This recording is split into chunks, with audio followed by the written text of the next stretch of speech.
आयुर्वेद में एक पुंसवन कर्म एक विशेष कर्म है जो गर्भावस्था के तीसरे महीने में किया जाता है। इसका उद्देश्य शिशु का स्वास्थ्य और उसकी मानसिक वृद्धि को सुनिश्चित करना है। नस्य कर्म के माध्यम से औषधि को सीधा मस्तिष्क तक पहुंचाया जाता है, जिससे स्नायु और इंद्रियों को पोषण मिलता है, जिससे होने वाले शिशु का बौद्धिक और भावनात्मक विकास होता है। पुंसवन कर्म माता के स्वास्थ्य को भी संतुलित रखता है, जिससे गर्भकाल सुरक्षित और सहज तरीके से हो पाता है।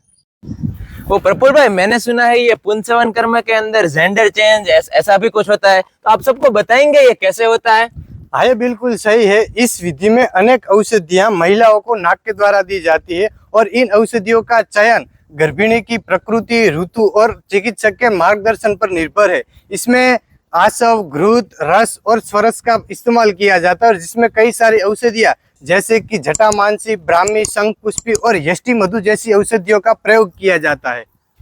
तो प्रफुल्ल भाई, ये औषधि के बारे में तो सब पता चल गया, लेकिन अब ये बताओ कि ये मेल फीमेल ये एक्चुअली में कैसे डिसाइड होता है?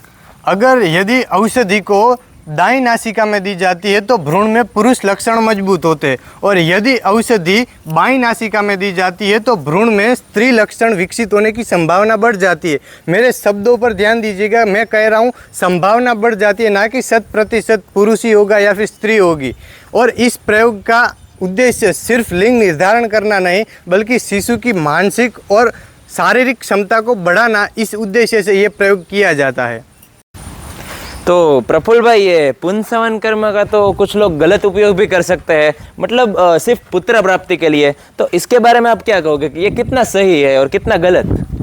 जब हम पुत्र प्राप्ति का मतलब निकाल लेते हैं तब असली ज्ञान को तोड़ मोड़ कर हम एक गलत रूप दे बैठते हैं, लेकिन एक वैद्य का उद्देश्य प्रकृति के नियम अनुसार संतान उत्पत्ति में सहाय होना है, ना कि जेंडर के लिए।